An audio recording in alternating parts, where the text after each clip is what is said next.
कल 5 तारीख को गोटेगांव थाना क्षेत्र में 8 वर्ष की नाबालिग बच्ची स्कूल से भी गायब है और घर पर भी नहीं पहुंची है। बच्ची को ढूंढने के लिए तत्काल एक टीम गोटेगांव और झोंतेश्वर चौकी से लगाई गई। जो गांव है वहां पर पुलिस के द्वारा और गांव वालों के द्वारा लगातार तलाशी अभियान रखा गया। जो आसपास का जंगल का क्षेत्र था उसमें हमने सर्चिंग बढ़ाई गई, पूरे व्यवस्थित और एक साइंटिफिक तरीके से पूरे जंगल की सर्चिंग की गई। 12 बजे के आसपास गांव से लगभग 1.5 किलोमीटर दूर सागौन के जंगल में बच्ची का शव हमें मिला। शव की स्थिति देखकर ये प्रथम दृष्टया समझ में आया कि बच्ची के साथ दुष्कर्म हुआ है। दुष्कर्म के बाद में उसकी हत्या की गई है। तत्काल FSL अधिकारी, डॉग स्पॉट, फिंगरप्रिंट, पूरा साइंटिफिक एविडेंस हमारी उपस्थिति में और पूरे वरिष्ठ अधिकारियों की उपस्थिति में जो घटना स्थल है उसका निरीक्षण किया गया। जो एविडेंसेज हैं वो कलेक्ट किए गए। जो बच्ची जिस स्कूल में पढ़ती थी लगभग 1:30 बजे उनका लंच टाइम होता है, तो लंच टाइम में बच्चियां स्कूल से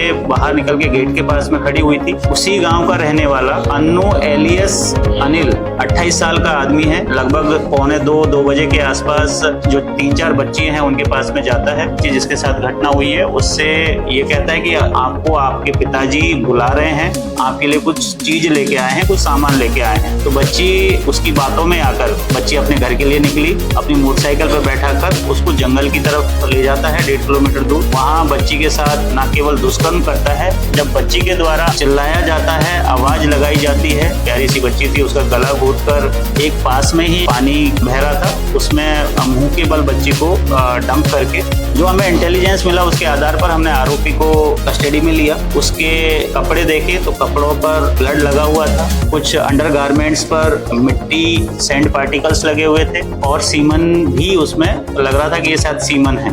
डॉग स्पॉट जो हमारा ह्यूमन इंटेलिजेंस था और एक उसके मोबाइल से बहुत ही एक अच्छा टेक्निकल एविडेंस निकल के आया। इन तीनों चीजों को मिला के जब हमने उसको वापस उसका एक डिटेल में इंट्रोगेशन किया तो उसने जुर्म करना कबूल किया। तो जंगल से ही पुलिस टीम ने उसको गिरफ्तार किया है। पुलिस पीछा कर रही थी तो उसकी गाड़ी फिसली है और फिसलने में उसको हाथ और पैरों में भी कुछ चोटें आई हैं। प्राथमिक इलाज के बाद में इसको अभी पूछताछ जारी है। अभी इसके पास से मोटरसाइकिल और इसका मोबाइल जब्त हो गए और बाकी की विवेचना में जो भी कुछ महत्वपूर्ण बिंदु रहेंगे उसमें इसके इंट्रोगेशन किया जाएगा और अगर जरूरत पड़ी तो PR लेकर इससे आगे हमारी जो विवेचना है वो आगे जारी रहेगी। जितना एक घिनौना कृत्य आरोपी के द्वारा किया गया है उसी प्रकार का एक एग्जाम्पल सेट किया जा सके ऐसे लोगों के खिलाफ कि कोई दोबारा इस प्रकार का कृत्य ना करे और इसमें बड़ी से बड़ी सजा दिलाने की नरसिंहपुर पुलिस की, मध्य प्रदेश पुलिस की कोशिश रहेगी।